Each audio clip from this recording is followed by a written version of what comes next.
So hello and good evening, everybody. Margie Murray and Kath Anderson are here to present our second theme Thursday of the month of May, with our theme being the primary colors, yellow, red, and blue. I better know those colors. So take it away, Margie. Well, I was just with a group that showed up a little bit early where we were talking about greens. You can never have enough of them. And Daniel is going to be discussing this. And my go-to book for all sorts of questions to be answered is this book by Richard McKinley. Did I say Richard Schmidt before? I probably did. Oh, you said McKinley. Richard McKinley. And he's got, first of all, it's a great book because he basically discusses all different kinds of browns and types of pastels and creating great compositions. He goes through a whole list of how to, compose different pieces. The one page that I look at a lot is the greens. So he has right here are your primary colors of yellow, red, and blue in pastel. And then here are your secondary colors. So usually if you want your primary color to pop, you can put a secondary color by it. You can also cool it down with a secondary color. So I was going to ask if anybody brought their paintings to show. I only have an oil painting right now. That's the new one, but it's with the primary colors. Would you show that to us? Well, I'll try. Okay. I think I just have to put it in front of me, right? Right. Oh, that's beautiful. Oh, very nice, Catherine. And so is that an egret that you've got at the beach? This fella was walking with me all along my walk on Alameda Bay Beach. And when I stopped, he stopped, or she stopped, I don't know. And I was able to get a few photographs of the wonderful reflections in the water. So. What a great opportunity. Always be ready for those opportunities. You can't Always be plan ready. them. Yeah, they're unplanned magical moments.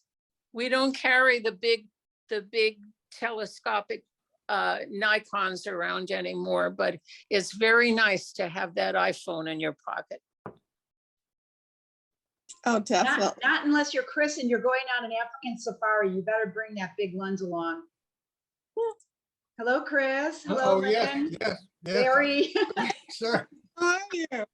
Didn't know I was calling you out of the dark there, Chris. I know. I had to wake up. I better turn the light on more.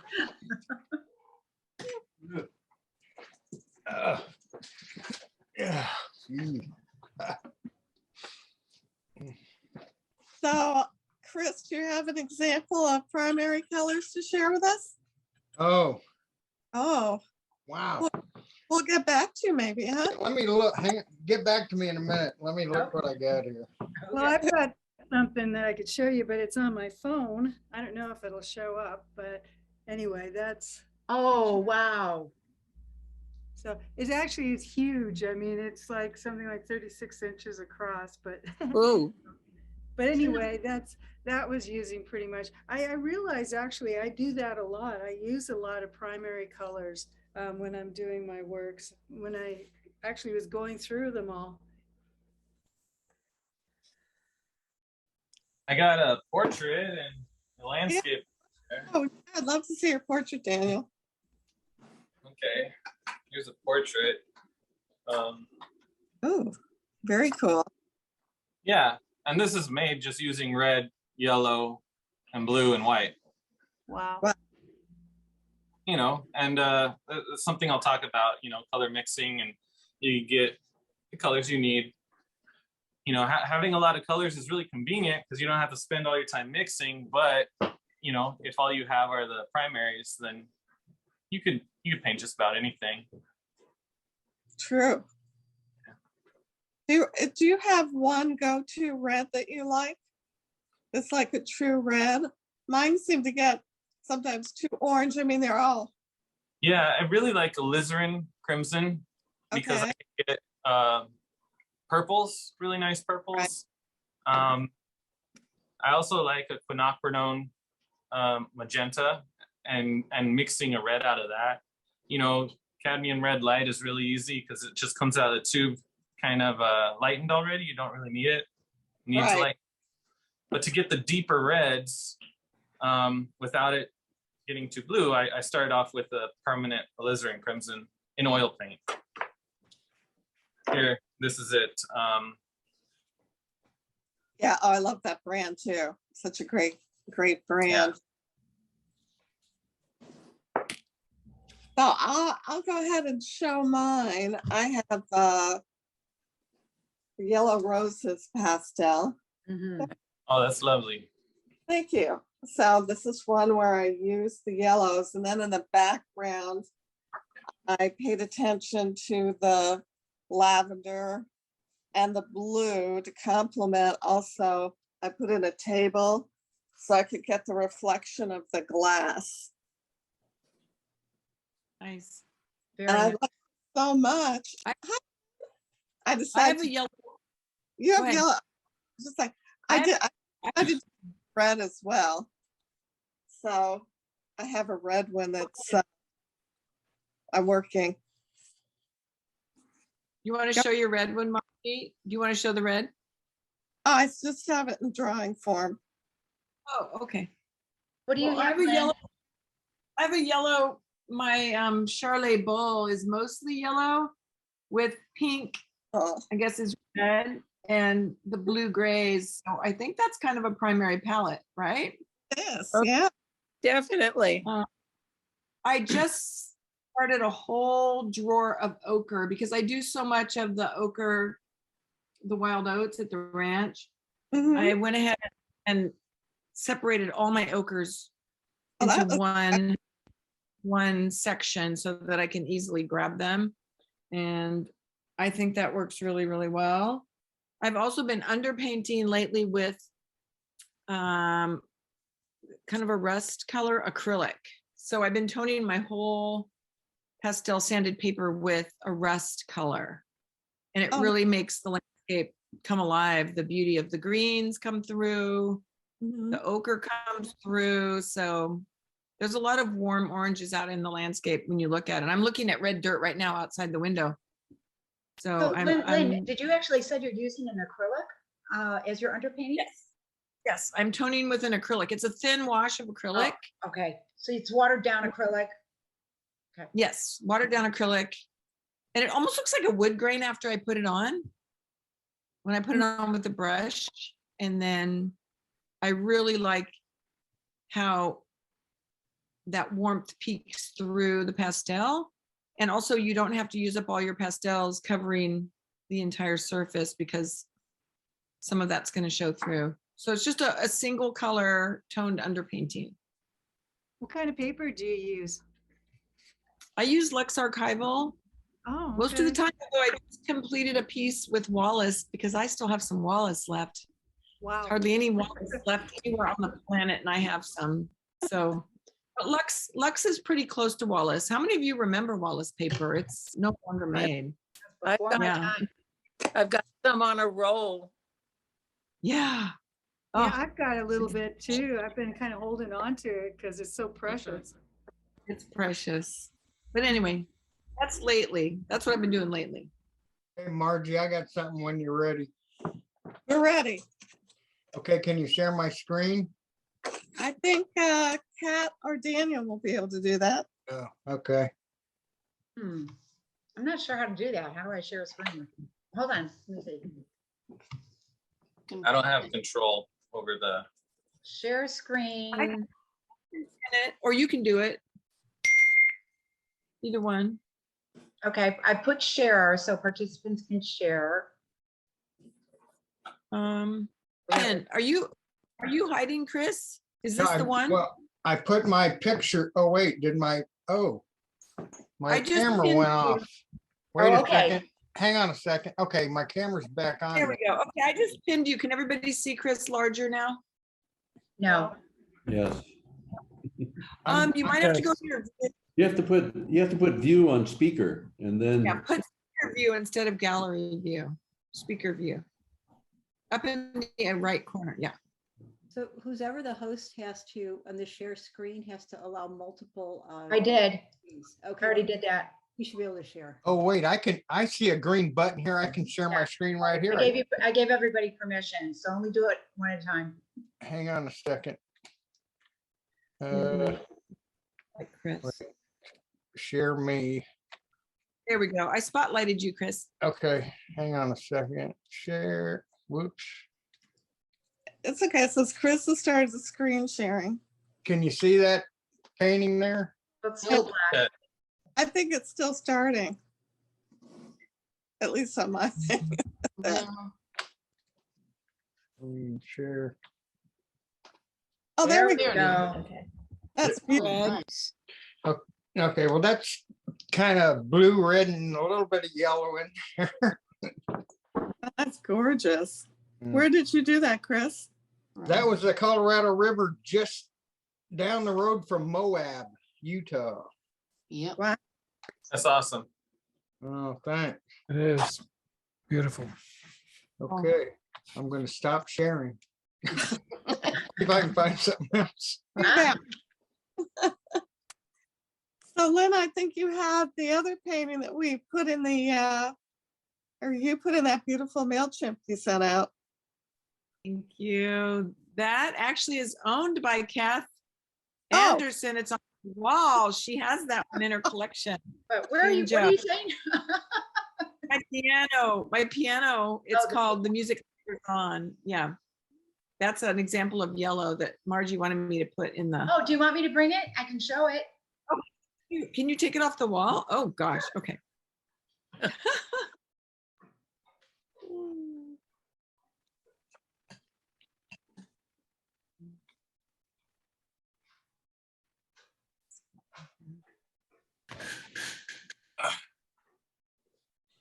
Okay, I found another one.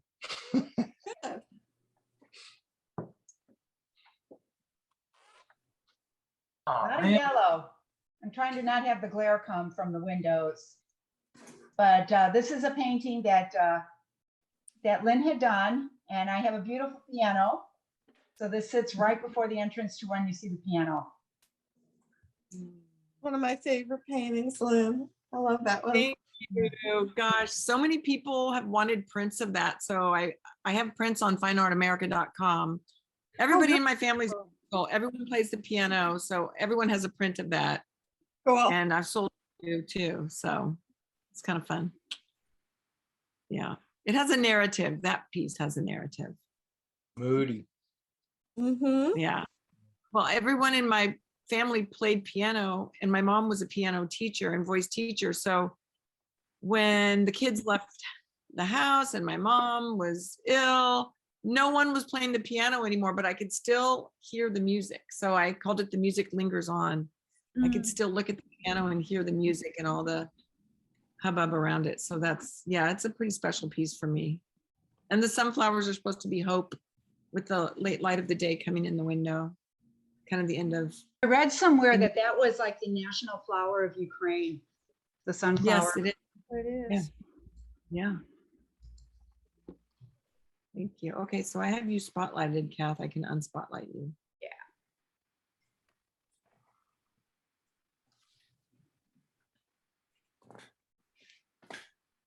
Chris, did you say you had something else?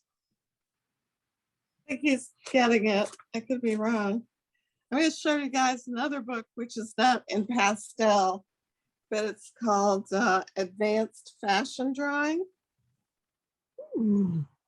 And it's a fabulous book. It's a good book just to get ideas for possibly more contemporary paintings, or, you know, I love this redhead. Ooh. You see that? Yeah.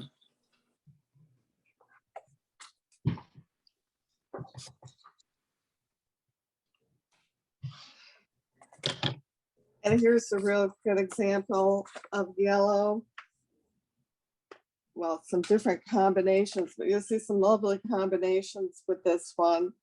The yellow with the reddish orange, the lavenders with the dark browns, which are gorgeous.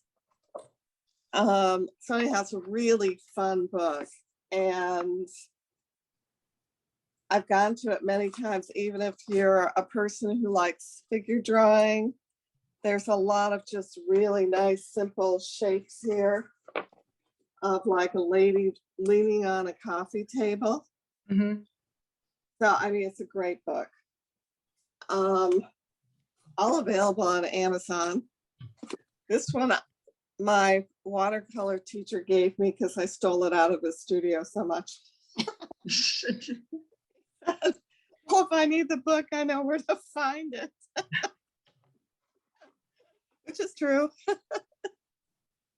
Well, welcome, Kathleen. Kathleen. Kathleen has been able to join us. Nice to see you.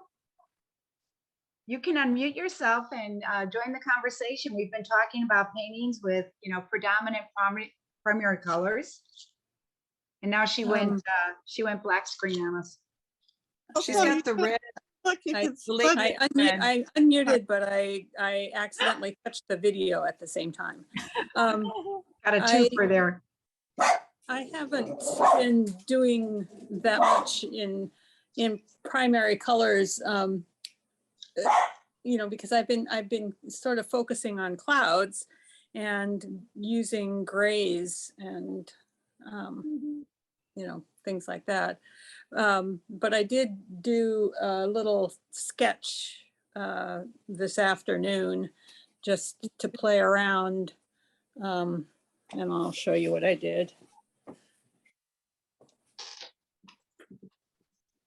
And Kathleen has her red dress too, the lady in red, right? That we put on the mailchimp. Yeah, I don't have that to show because it is in, I sent it off to the Red Rock show. Oh, nice. But nice. I did this afternoon just to play around. Nice. Red, yellow, and blue, right there. Red, yellow, There blue. you go. Nice. Ah, that's great. It's too hard for me to do the zoom and paint at the same time because my setup is not ideal for showing my easel, and although it's better now that it's light in the evenings, I still have light coming in the windows, but my studio is not set up with lights for videos. But we'll have to fix that in the future. It'll be on a wish list. I think so. Yeah. Well, here's well, thank you so much for that. I got something again, I guess. Yay. I'm gonna share my screen. Hang on a second. And wait a second. Can you see that? No. Not yet. Okay, hang on a second.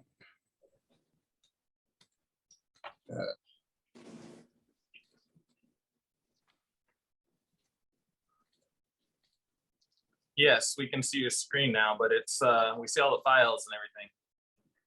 Oh. I Wait, think you need to emphasize the one that you've got. I did, I enlarged it. Wait. I did. Huh. It's probably on a different window, and you're showing us one window, and the window that has the I think painting in it is not the one that you're showing us. I think it's the one on the bottom. That's probably, if you can probably enlarge that one, looks like. I'm lost.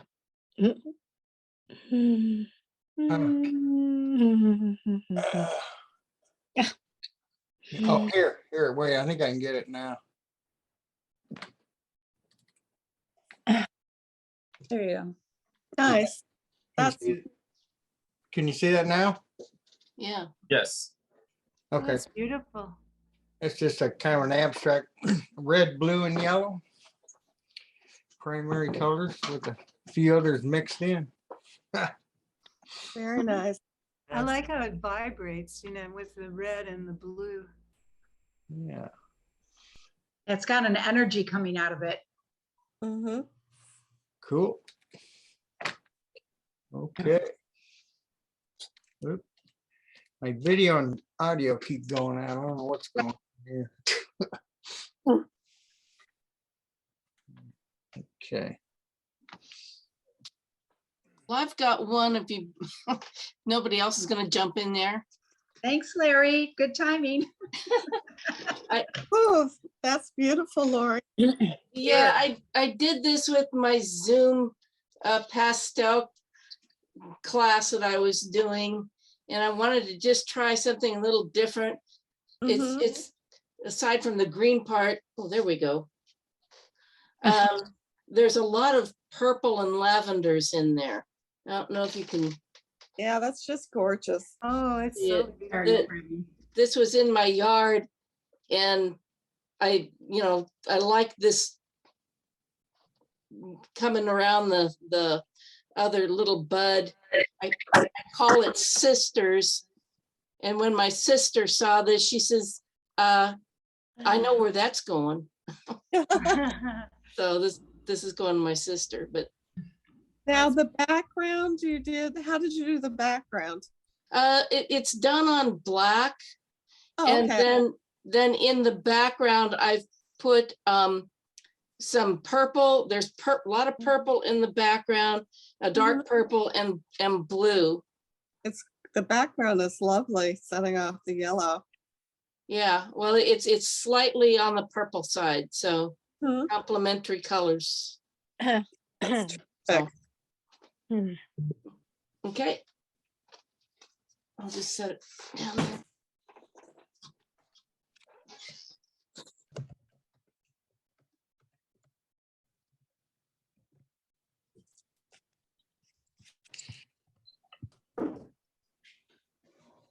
Oh, Michelle, how are you? I'm fine. Can you hear me? Yes, I can. Oh my goodness. I can I have to change the sound. Oh. Michelle, you said you had a chef friend that was going to join us. I'm lost. I'm lost. You're lost. You're here. We see your room.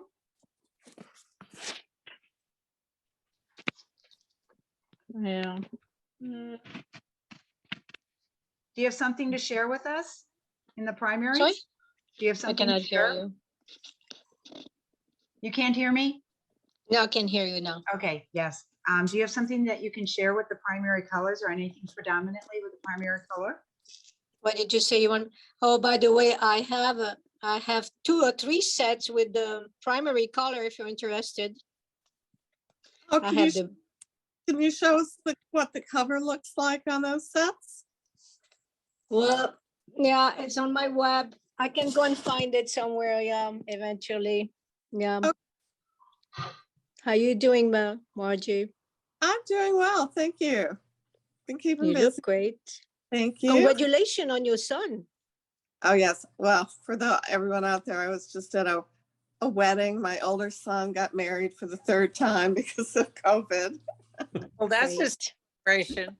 What was so nice is I got to play with my little I cannot hear very well. day. My granddaughter turned 7 months. Now I can hear better. Good. Oh, well, I did want to ask you what pastels you would recommend for, using for the primaries. And it's nice to know that you have 3 that we can. Actually, I made one at 25 because I don't want to have 50 of green and blues and all that. So I made a small box with all the primaries. I have all the primaries in one box of 25, and you Okay. can buy it separately in a box of 25, one red, one blue, one yellow, what have you. So I have all those three. And I can go to my, I'm not in my workshop here. Soft I'm at pastel, home. thick pastel. Etc.com, or send me an email. I'll send you the picture personally. Okay, that sounds great. Yeah, Michelle, in your chat, go ahead and put your website information in there so everybody can make a note of it. How do I do that? Do you see down at the bottom where it says chat? You have a little icon or something that says chat, and you can go ahead and send a little message to everybody, and you just put that right in there. Oh, thank you very much, Kathy. You're really you're an expert now. Oh, and I say Also, invite. I'm I an say expert I'm an expert on everything I know, but just on everything okay, I know. I send email. Okay, yeah, send email to everybody. Okay, I got it. Thank you very much, Kathy. You're pro. Also, Christine Whitney has a lot of good suggestions in the chat. Yes, everybody please hit that chat button. Yeah, I'm with you, Christine. I love Albert Handel. I'm taking his, I think it's not a workshop, it's a what do you call it? Oh, thank you. What is it?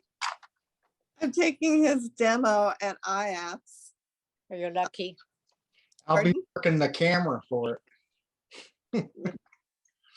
And then the other one is a book that I think I have on order also by Todd Casey.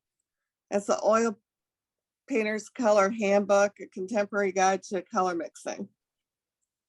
So yeah, I did. I pre-ordered that too. Yeah, I think I have that book. I have to go through my oil stuff. Sounds familiar. Hey, Daniel, let's check in. What's going on with your painting? Okay, you can check it out. It's on the screen.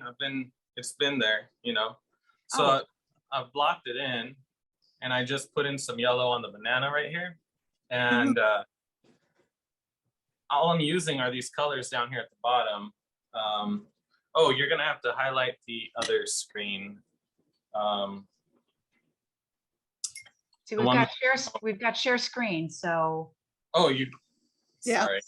I'm using my phone for the other one, so let me fumble with this. Let's see, share screen. I wonder if I can access that on my phone. Sorry, give me a second. I haven't You can see your canvas now. Oh, you do? Yeah. Okay, great. I spotlighted your canvas so they can see that. Yeah. So here I have white, and then yellow, alizarin crimson, cobalt blue, and a little gel medium to help move the colors around. And I blocked it in, and I'm really just mixing colors on my palette using a brush. Just an exercise I learned from Ricky Mujica at the Art Students League of New York. So like this area is a blue-green that I see. And when you are looking at colors, you know, this edge of the plate is a lot lighter. So I put in that color now, and later I'll put a highlight on top. So you want to paint the base colors first, and then, you know, put the highlights on top. So what I do is I grab a little bit of blue and a little bit of yellow, and you just mix it on the palette. And this way you can actually, when you're painting a person or something, or a mango, if it needs to get warmer or cooler, you can adjust it. And I usually use a bigger brush, but I was just lazy and I haven't changed my the brush I used to draw it in with. So let me use a bigger brush. That'll have a better effect. Yeah, so I'm just using the primary colors to mix and paint the scene that I'm looking at. One of the things we were talking about was the green problem with the greens, and you'll see the green here and the green on the banana. Let's see, the human eye, you know, is especially sensitive to greens and yellows. And that wavelength can be exaggerated sometimes, and you want to put it down as it impresses upon you, like, wow, that's yellow, and wow, that's really green. But usually, to balance it out in the artwork, you gotta mute it a little bit. Otherwise, it's going to be looking kind of nuclear, or like nuclear green, like neon green is what I mean. Like, and that can be like too much saturation. So you gotta balance them out. White is in a lot of these mixtures, White is probably the tube of paint I use the most. Just trying to get the different values right. Because I'm not just mixing, red and blue together all the time. I got to go into the color wheel, the most basic idea.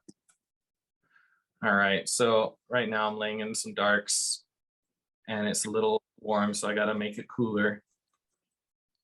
And you'll see this in a lot of artists' palettes where there's kind of a gradient in what am I saying?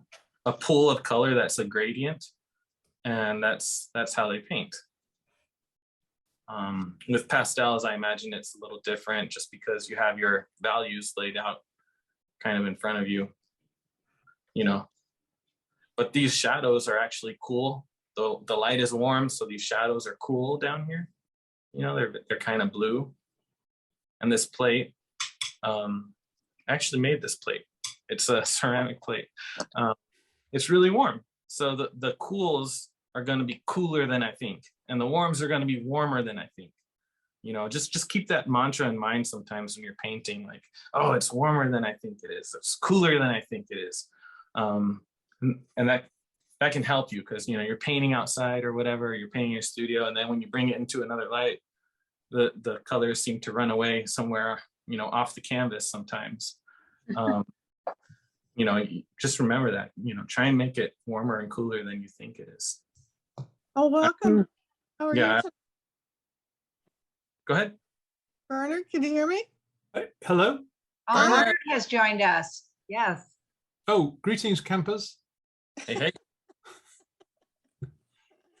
So you have an example of blue to show us, or anything in primary that you'd like to share?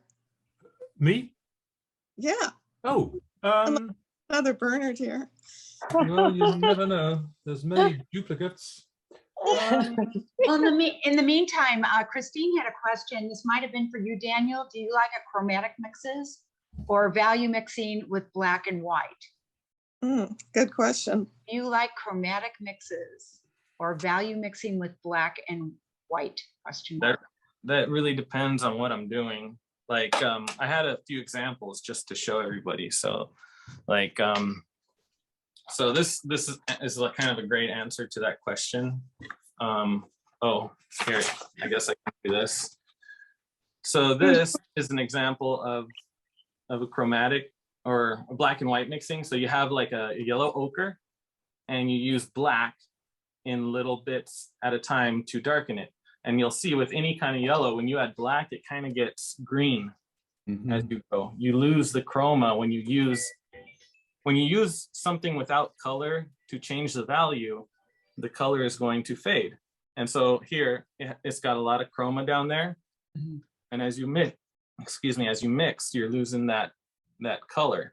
If you want to keep chroma as you mix it darker, you're gonna mix the ochre with like an umber or sienna, so another dark yellow to keep that chroma.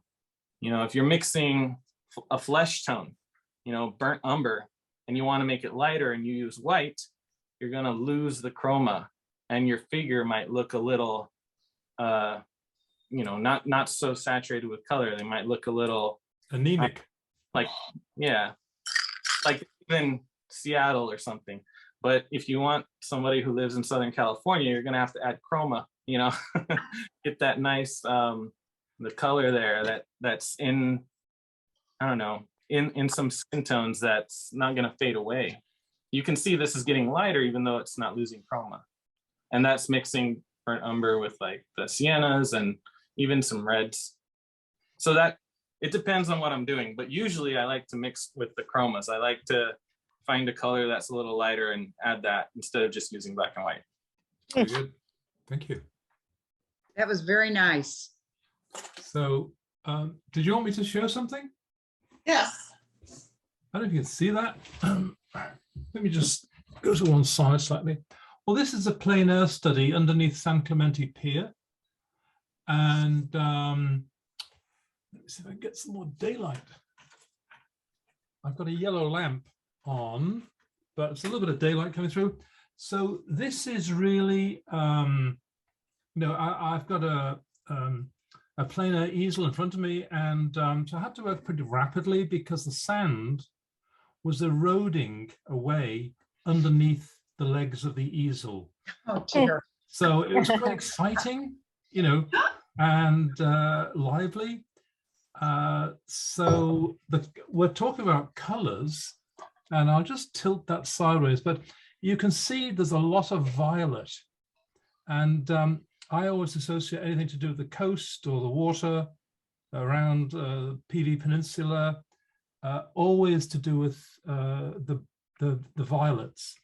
And you can make 4 types of violet from the 2 cool colors and the 2 the warm and a cool blue and a warm and a cool red, and that gives you a tremendous. You can choose basically 4 types of violet, but of course, we're talking about blue, so that the blue in this painting is kind of pretty evident, pretty well everywhere, and especially on these this kind of protection of these timbers.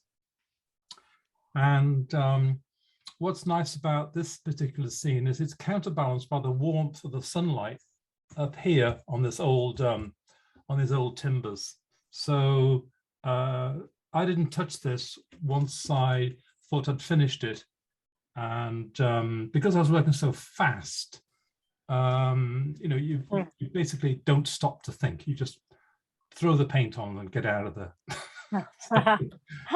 Anyway, so there we have a sort of, of course, there is a central blue, which is a shadow coming right through this way here. And then, this is obviously foam, and foam, of course, is not white. And I'll hold it a bit closer for you. There's something approaching white, but it's mixed with those marine colors and yellow ochre. So, any questions? All right. Well, I did. Thank you. Was that blue enough? Oh no, because you show us the bluer one. Show you a blue what? Okay. I'm gonna go ribbon? to the McKinley book. Margie. I can't quite see it. Oh, anyhow, this is the McKinley book again. Yeah. And it actually, you're doing a lot of what he says, picking out the violets to, and the greens and the blues, how the violets, you can't go wrong. Even, woodland scenes, whatever, you have the sun coming through. Mm-hmm. Violet shadows are always so engaging to the viewer. Yeah, I've got more of a bluer. Here's a pastel. That might better. explain things a bit better. That's better. You like that better? I'm just trying to get the best angle. Yeah, I like that one. I like this one. Okay, there we are. Yeah, I like the blue. Avalon. And if we go in a bit closer, these are all in the foreground. It's just single strokes of the pastel sticks. But as you go to the background, I've smoothed the sky. So there's 2 different techniques at work here. Nice. And I'll turn it away so you can see maybe the colors a bit better. And I'll take you right in. So the boats are just impressions, just single strokes, and the lightest light are in fact of the boats are in fact with yellow ochre to indicate sunshine. Nice. So this sort of thing is where I'm mixing all sorts of the marine colors together just to create, and then up in the sky, a little bit of variation, but anything to do with the marines or the sea is obviously to do with blue. So there we have it, 2 marine pictures for you. And any questions? No, any answers? Yes, well, I do have a question, Bernard. What is your preferred, pastel paper when you're out doing plein air? Well, this pastel was done 25, 30 years ago. Okay, so It's just a piece of No. gray. It's gray.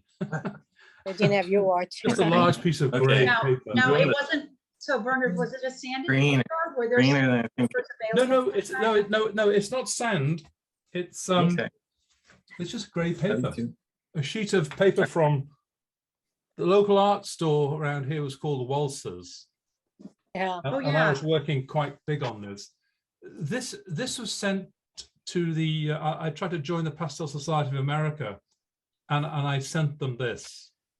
And I got a very disturbing letter saying, I'm sorry, but this is far too radical for the Pastel Society of America. Oh, Oh, dear. wow. And I Now, was I- turned down. I was now, deeply hurt. at Aren't the you gonna time. have a conversation with Jimmy Wright? I can't remember who was, I think I've still got the letter in my files somewhere, but I used to experiment a lot, and I still do. I've been, as you know, I've been doing some pretty wild, colorful stuff. And like this kind of thing. Yeah. And again, it's a marine picture because there's so much that changes with marine pictures. But, I took this scene and painted it a lot of times, just changing the colors around. And pray tell, Bernard, where is that? That I was just here. That's why I'm late, actually, because I was just over the top of the hill, and I've been looking at a painting spot that I want to go back to because I'd made some changes. Sorry, I'd made a painting and I didn't like it, so that was made it about 5 years ago, and I just dug it out, and I think I want to go back. And it's basically, if you know Hawthorne Boulevard, some of you, it goes over the hill and down to the other side, and the city of RPV and the city hall, and it's just there that you can pick up one of the trails that goes across the peninsula, and it's called the Prickly Pear Trail, is where I was. The Prickly Pear Trail, got it. Prickly Pear Trail, and it's I went there yesterday, and it's lovely and sunny here in Torrance. I've got over the hill, and it's one big cloud bank. And Yes. it's terrible. Yesterday was not a good day for plein air painting from the backside of the Palos Verdes Peninsula. That's right. So today I phoned Starbucks, which is just in Golden Cove. Right. And I said, sorry to bother you, but is the sun shining? It was like, Bernard, you always know that you can call me and I can give you an up-to-date weather forecast over there. Thanks. So anyway, he said the sun's shining. It's a gorgeous part of the world, but anyway, that's where I was, and it wasn't a wasted journey at all. And I'm going to change this picture. I actually made some a lot of changes to it just last night. I printed out a picture of the old canvas, printed it out, and then started working on top of that old photograph, or the photograph of the old painting, and seeing what I could do, rather than just spraying it with a retouch varnish and going to work on top of the old canvas. So that's something else to think about. If you want to change something, take a photograph of it, print it out, and then you can kind of work out with a pens or crayons or whatever, and then you're not making a fatal mistake. That's a really great idea. Yeah, especially on pastel, because you only get so much purchase on a pastel paper, even though there's sandpaper and aluminum oxide and all this sort of stuff. So yeah, that's it. And Dan, I'm really enjoying watching you paint. Thanks, man. Yeah, just come in little by little, paso a paso. Yeah, I feel that this is a really great study that comes from my time at the Juliet Aristides Atelier. Oh, in New York? In Seattle. One of the things. Oh, sorry, Seattle. Yeah. So the first year they just draw. The second year they are allowed to paint with monochromatics, black and white. Mm-hmm. And then the third year they get just these colors: the blue, the red, the yellow, the white. Fourth year is when you get the full palette. And one of the assignments is, to paint each object with full chroma. So you paint in orange, that's orange. You paint an apple, that's red, or something like that. And you really try and aim for accuracy. And when you have that Zen moment of really figuring out what it is you're looking at, subtle things jump out to you. You learn how color is bouncing all over the place. There's a little bit of red coming from the mango on the banana peel. Mm-hmm. This part of the plate is a little lighter because it's being reflected. The shadows are cooler. And I think if you get a chance to do it, do these studies from life, that'll really inform your painting elsewhere. Oh, I want to run away for 4 years and go to an atelier. Yeah. Yeah. You say that now, but I don't know, halfway into the first year, you're gonna be like, what am I doing? Man, this is tough. It's grueling. It was really grueling, but yeah, I think you can do this without having to go there, Okay. I'll take your suggestion. Yeah. She's got a great book, and there's a lot of good books, but one of her books, it's probably behind me. Lessons on Classical Painting. That's a good one to have. Yeah, grab that, and you can put it on your shelf, and yeah, it's got a lot of good exercises to do. That's color. in classical Nothing's painting. harder. Oh, that's it. Yeah, it's on my shelf. There's really great lessons in there, talking about limited palettes and just how empowering a limited palette can be. Because sometimes when you have all these colors, you go to them more than you're thinking about what you're painting. Right, and if you have a limited palette, everything's likely to be more harmonious. Yeah, it can be, yeah, for sure. Because you could mix browns from the primary colors, and some people say, no, I put the siennas on, I put the umbers on, and I really enjoy myself painting trees. Yeah, well, I remember when I went to Ricky Mujica's class, I walked in the door and I had my little palette with me, and I had all these colors that I had mixed, beforehand, because I was out painting and stuff, and I had strings of colors where I had the values of like a pink and a green. I had all the values laid out, and so it looked like I had probably 30 or 40 little pools of paint all over my palette. And he comes over and he looks at it and basically just lambasts me in front of everybody, going, look at all the paint you have. Oh my God, like you're never gonna use all that paint. Like, how many tubes do you have? And I guess I kind of needed that. It really opened my eyes. And we have a good rapport, and he was basically just making a statement that, unless you're trying to save time with mixing and, you got it down already, like really get in there, mix the paint, check to make sure it's the one you want, the color you want. And you could do so much with just a few colors. It's actually a fun challenge if you have time. I'm really enjoying this. I rarely get to paint anymore. I'm like, oh my God, I've never been so efficient with my brush strokes, Yeah, my baby's asleep right now, and so I'm like, oh my God, I got to do this now. So we'll see. So who is the author of Lessons on Classical Painting?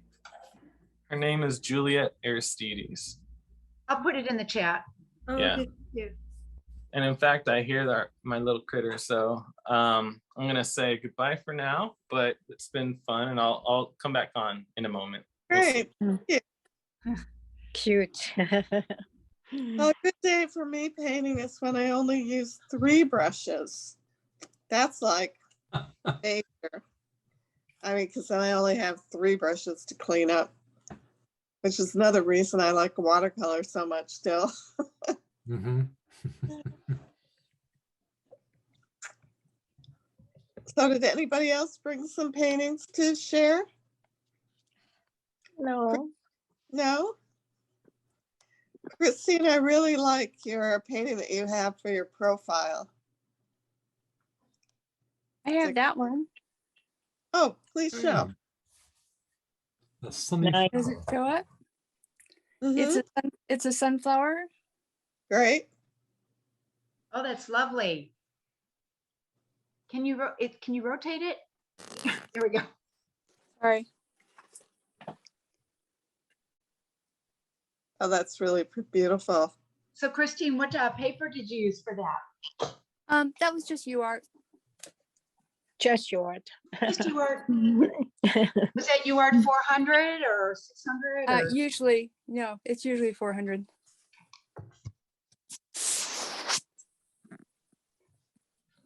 We were painting sunflowers for Ukraine at the time, so it was Nice. Oh, right, yeah.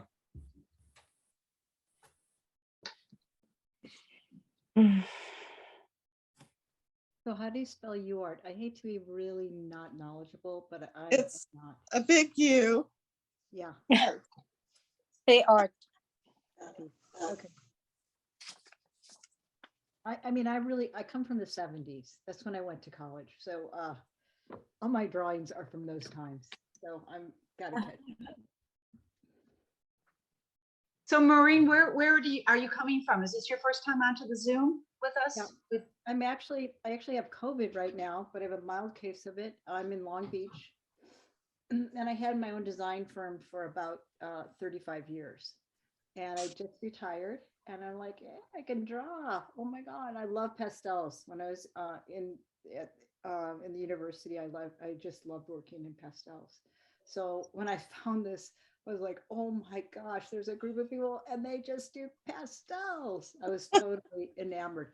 But we didn't have like pastels like this. This is different. Well, this is a really good opportunity to be able to let everybody know that I am planning with Destination Art. You had a meeting yesterday with Margaret, and we're trying to come up with a date for a beginner's class. So tentatively, it will be August 13th for the beginner's pastel class. And that would be a really good option for you, Maureen, especially because part of that will be a sampler of the papers and a vast assortment of pastels to be able to have a chance to play with. There'll be, the lessons on value and just a whole sort of stuff that takes up that program for the day. And there will be a nominal fee for materials, Sure. $20 to $25. Right now we're sourcing out the cost of everything. But are you a member of the Pastel Society right now? I just joined, and I bought a set of Senneliers.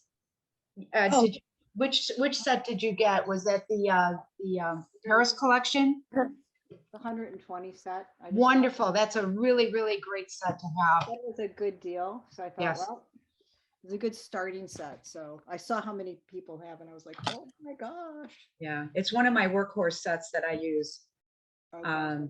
So everybody, I'm glad that you welcome as a new member to the society, and there will be some information coming out shortly when we get everything firmed up. But that's something that we also will get on the calendar. Again, a good reminder to everybody to check the website for information under blogs or events. There's a couple of places to just play. Lupe, are you still with us on the call?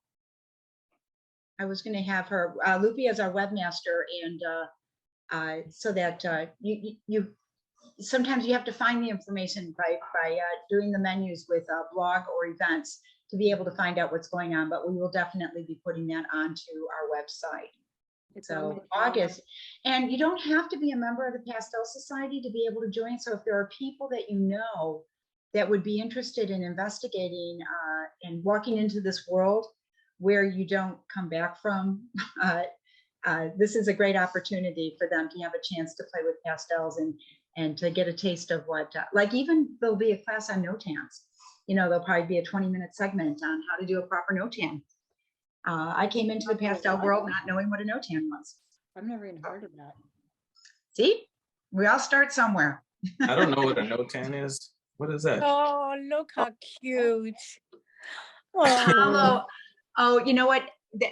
Well, maybe you know it as something else, Daniel, but it would be just the simplest sketch of a black and a white study. So you've got your dark value and your Thumbnail value study. it's the simplest. And then sometimes in it, so that would be black and white. It's a Japanese word actually. That breaks it down just into black and white. And then you can actually do a value study and maybe go into your midtone. So you have black, white, and midtone. Or you That's might pretty cool. Yeah, so you just do that pre-composition and a little thumbnail sketch, or maybe a little 2x3, and do that. You can do a little color study then off your no-tan, and then it just works that imagery into your brain and finding out whether your composition is going to be worked before you put the investment of your paints or your pastels or your time into creating the composition. You can also get an app for your phone, which is cleverly called No-Tan. Oh, excuse me, No-Tan. It's a Apple app, and it costs, I think, $1.25 a year. It's gone up. It used to be free. Oh, that sounds good. I do something similar, but it's nice to know a new word. Yeah. Oh, I was going to show another pastel that I did with someone whom we have frequently to demonstrate. And that's Desmond O'Hagan.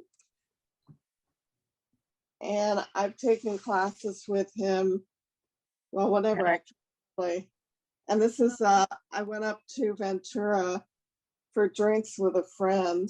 And this is at the bar on the corner. Oh, what's the title of that picture, Margie? It should be called Bar on the Corner. I don't know. Martini Madness, probably. I don't know. I forget what I named it. Yeah, it's a nice composition. Well, you know, Bernard, you would appreciate this. I said to him, oh God, what am I going to do with the buildings in the background, right? He said, oh, just make up one vertical line and one horizontal, and you've got it. That's funny. Oh, I thought that was a lot of fun, but the thing I always liked about him is he used a lot of what I called kick colors, you know, like the glass. I mean, when you read this, you can tell it's a glass. Mm-hmm. It's a big splash of a turquoise blue and purple and a little grayed white color. Mm-hmm. Mm-hmm. The other thing that's nice about his workshops is you always go home with at least one completed painting. So I now try to make it my goal to take home two. Yeah, Desmond O'Hagan is a wonderful instructor. And he's fabulous. Speaking of fabulous instructors, on June 9th, we have Rita Kirkman. Thank you. And she'll be our theme person. I don't know if any of you are on, well, she's on LinkedIn. And so I catch all of her demos on LinkedIn because she does really, you know, nice demos on LinkedIn, and you're able to view them. And yeah, she's a wonderful instructor too. Yeah, so she'll be doing, I think she's going to do, well, she asked me we had so many people that were interested in animal painting that I think she's going to do, I forget if it's ducks or cows or anyhow, she's doing an animal thing. But if you go, for those of you that are on LinkedIn, if you look at her site today, it's the most beautiful portrait of her, the two women sharing a letter. And it's just a beautiful narrative. And her handling of the pastel is magnificent. I'll check it out. Yeah, so I think you'd like, I mean, I go there regularly, and because I visit her site, I'm also now connected with a whole bunch of pastel artists in Scotland and England. So that's kind of fun. A few of them asked me about my last name, which is Murray. Yeah, so we're from Ireland.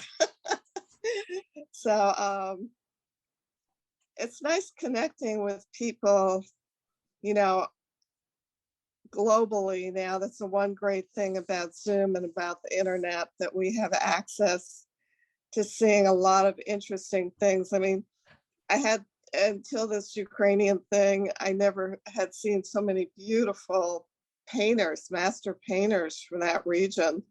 Kind of open up your eye to the whole history and, you know, what people had to work with, how they made colors, you know, so I found that just to be great. And then Lynn and Otto are going to an event in Tehachapi. Lynn, are you there to speak about that? Is Lynn here? Yes, I'm here. Sorry, I was just sketching in the background here. Yeah, so Tehachapi, we had can you hear me? Yeah. Yeah. Good. We had a plein air invitational the weekend before last, and there were about 36 artists that went all over Tehachapi painting landscapes and animals. It was beautiful. We got to spend time on a Morgan horse, private property with 100 wild Morgan horses running at us and around us, and it was just magical. So anyway, the culmination of this plein air event is July 22nd, 3rd and 4th will be the public events. So there'll be a collector's preview on Friday night, July 22nd, which is $100. But then the public days are free, Saturday and Sunday. And it's a great vacation destination. Go to Tehachapi. There's mountains. It's above the valley, above the Central Valley. And it's just gorgeous, gorgeous. I can't say enough about it. It's like a hidden gem. So you can get tickets on Eventbrite for Tehachapi Arts 2022. I can put that in the chat. That'd be great. Yeah, please do. Yeah. And then we have a large majority of people here, myself included. I'm going for the first time to the IAPS convention, and I'm really excited about it. So in June, that second theme Thursday, we are going to hopefully interview and take some time to upload possibly some photos about what's happening there, and why we want you all to come next year if you miss this year. Is it every other year, Lynn? It's every year, right? Every other year. Sorry. It's every other year. We actually delayed a year because of COVID. It was supposed to be 2021, but now it's 2022. So then it'll be 2024. And we're having a group Pastel Society dinner on Wednesday night at 7 at a local restaurant. So we have 30 people from PSSC attending IAPS this year. It's our largest group ever. So it's super exciting. And Friday night fiesta, dress in your Hollywood attire. You can be Groucho Marx, Marilyn Monroe. You can just wear a studded gown. How about Angeline? Yes, you can be whatever you want to be. There's going to be a prize for the best society costumes. So bring it on. That's Did you guys win last time? Because it was amazing, the costumes last time. Did you guys win then? There had been prizes we definitely would have won because everybody told us we were the best Definitely costumes. the best. Everybody wanted pictures with Monroe, which was Marty Giorgio. And Chris Oh my Tilley was gosh, yeah. a She was pirate. gorgeous. Oh my gosh. Groucho Marx. We had Thelma and Louise. We had so many fun. Anyway, and we had the Hollywood Walk of Fame. We had the star, and we gave away little Oscar trophies. So we're gonna do that again. It's gonna be super, super fun. And a lot of our members are getting their Master Circle or their Eminent Pastellists at the Saturday night banquet. So Christine, I got to watch you getting your Master Circle last IAPS. That was very exciting. And that's when I met you for the first time, right? I met you when you got your Master Circle. We went up to the top of that Hotel Chaco afterwards, right? And there were a bunch of artists up there. Yeah, I went up there. Yeah, I know. It was really fun. Yeah, I did receive it then. So I'll be wearing my medal. Yes. So several other people, Otto's getting his, Joe Mancuso, Sally Strand and Glenn Maxine are getting Eminent Pastellist. I'm trying to think, there might be some other people I'm missing, but anyway, it's a super, super fun and collegial event. So hope you guys can go. It's not too late to register, by the way. You can still register. I think. I'm pretty sure you can still register. Go to iapspastel.org and check it out. It's so much fun. Oh my gosh, I've been going, I think this is probably my 5th time. And I keep saying, oh, this is the last one, but I mean, it's so much fun. I just love going. Oh, wow. For fun. Chat. By the way, everybody who goes to IAPS had to show proof of vaccination. I know that doesn't, prevent you from getting COVID, but they did have to show proof of vaccination in order to register for the meeting. So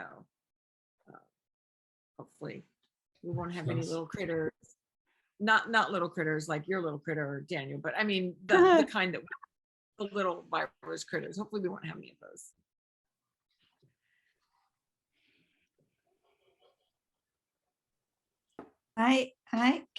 This is Carol. Hi, Carol. I have a couple of pictures I could show. I'd love but I don't know if the light is good enough.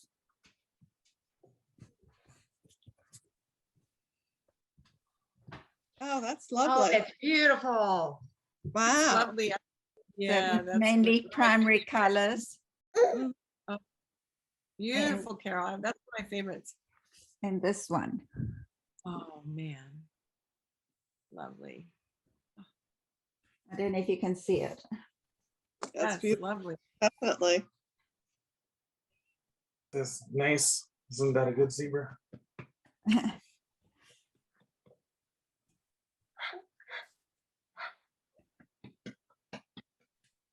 So what paper did you use for those?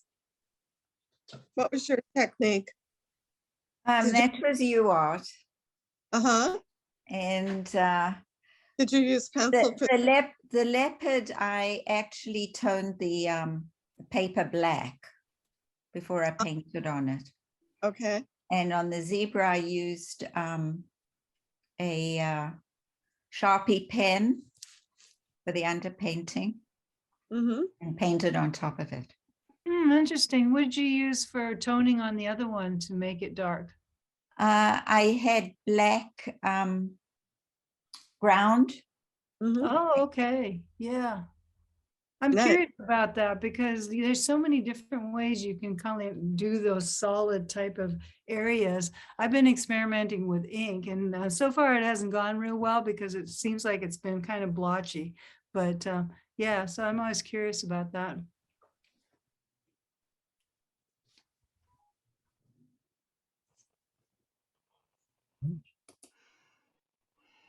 Well, Kathleen, you do a lot of paintings on dark paper, don't you? Am I right about that? When I'm doing my ground, I mix pastels in with it to tone the paper, and so sometimes it turns out dark and sometimes it doesn't.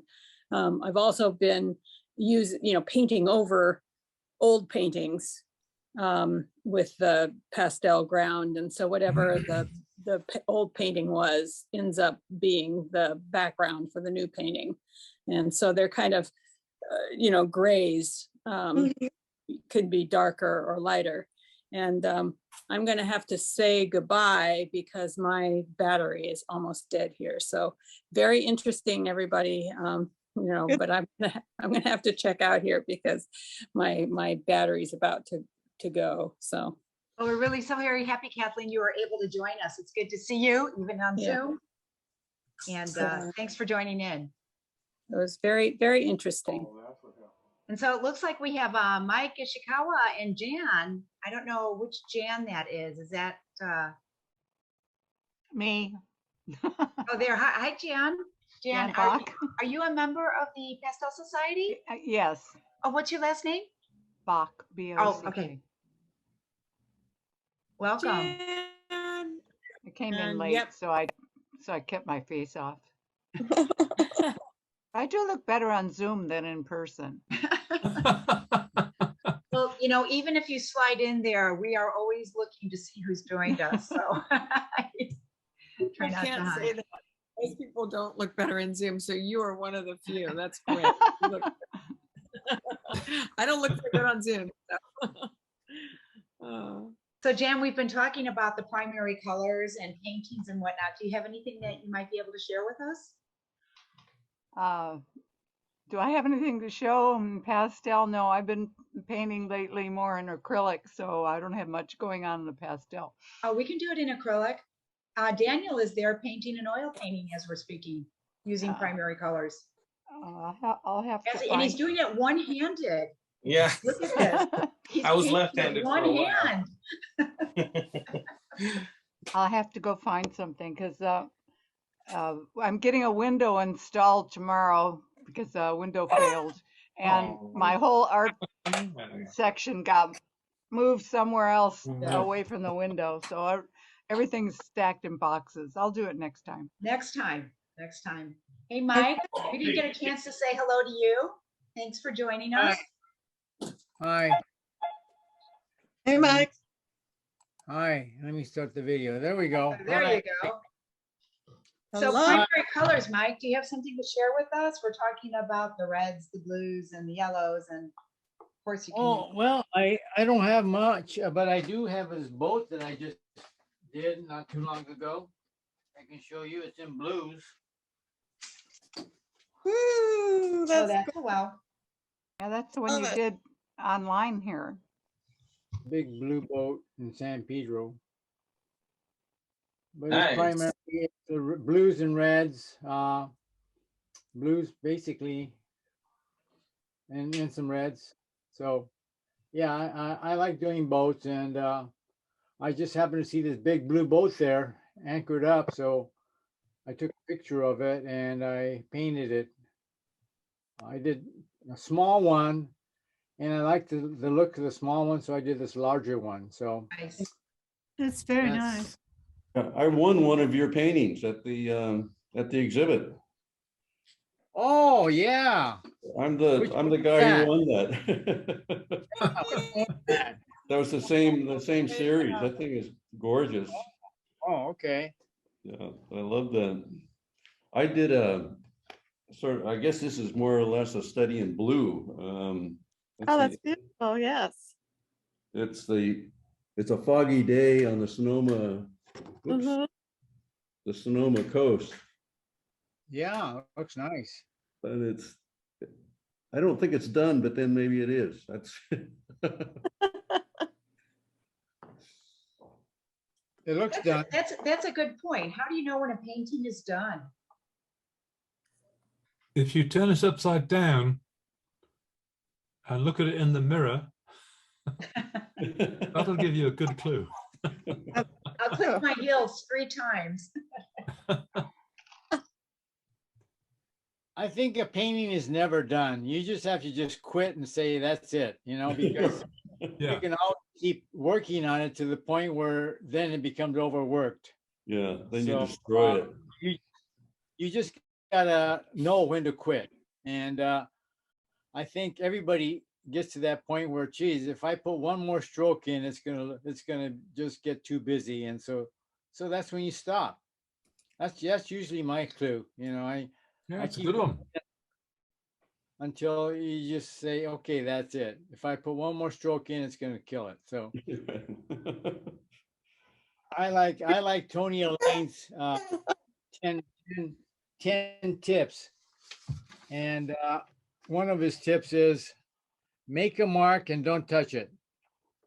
That's tip number 10. Make a mark and never touch it again. Well, they were trying to see if I wanted to show a painting. You want to show those little birds? Birds by the oceans? Michelle, you have your hand raised? Michelle, you have the floor. Michelle, are you there? Michelle. Michelle, Plein. There she is, connecting to audio. Is Michelle Applin? Yes. Oh, Jaja. Jaja, that's right. Michelle, you had your hand raised. Did you want to say something?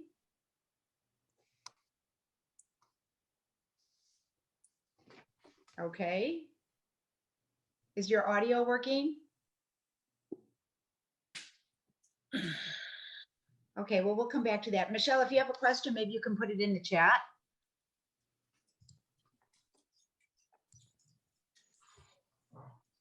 Okay. So Mike, so I remember seeing you over at the exhibition and the quick sketch, Mike Kareem. Is that how you spell your name? Yes, that's right, Mike Kareem. Yes. And then, so are you a member of the Pastel Society? I am. Okay. I better look at the list.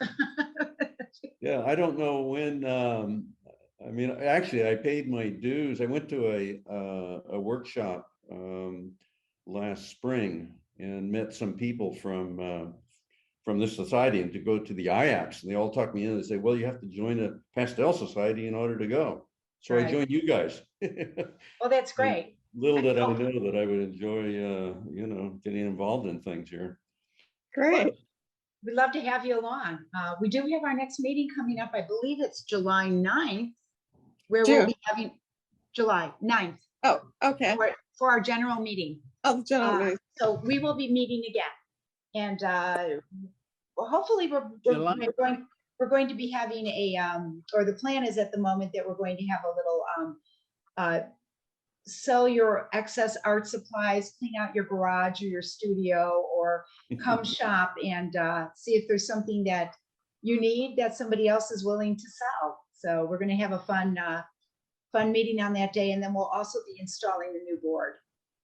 So yeah, I live up in Pacific Palisades, so it's a little bit difficult to go back and forth down there. When do you usually have your meetings? We have them every other month. So the next one will be July, and typically it's the second Saturday of the month. We do try to do a hybrid, and so if you can't join us in person, we will, try and do it on Zoom. So we may do part of it on Zoom this time. One else in Palisades. Jane Hilton lives in Pacific Palisades, so sometimes people can carpool as well. Yeah, no, it's really not that bad. I just haven't done it. I've been too lazy. But we haven't had that. Lynn? We haven't had that many meetings over the last 2 years because of COVID, right? So we're just starting again. Okay. Yeah. And then we have fun raffles. We have raffle opportunities for art supplies, when you're there in person at the general meeting. So we're back with the physical art supplies as raffle rewards. And please go to the website and check for any kind of new information and events that are coming up and whatnot, where hopefully we'll be able to reinstate our newsletter. But in the meantime, we've been using the website as a main form of communication. Then of course we do get, when we send out a MailChimp, it's because something special is happening. You'll get them for the theme Thursdays, you'll get them for the general meetings. And we don't want to inundate any of our members with unnecessary communication. So if you see a MailChimp, just look at it, take a note of it, and see what's going on. And call any of us if you have a question. Okay. So Michelle is saying she's gonna send a picture. Oh, she's gonna send a picture of that Giro set of 25. Is that the one for the primary colors, Michelle? So if you go to pastel.etc.com, you'll be able to see what she has on her website. Or email me, I'll send it directly. Can you hear me? Yes, we can hear you now. Thank you. All right. All right. Just press on that link that she put in the chat and it takes you right to her page. No, just send me an email, Margie, and I'll send you a picture of it. Personally. Oh, personal. Okay, great. So Danielle, we just have a few minutes left. How are you doing on your painting there? Talk about what you've been doing. See if I can. He's gone with the baby. Oh, it's still there. Dan, it's really beautiful. See what you can do in an hour? With a baby? With a Yeah, you baby? can take photographs. Wow, that's so beautiful. That's great. Oh, what a beautiful palette. Isn't it? You should frame the palette. Good idea. Oh, God. Throw that away. Beautiful painting. Put a ring on. Very pretty. Really nice. Very nice. Those lines really. Very. work.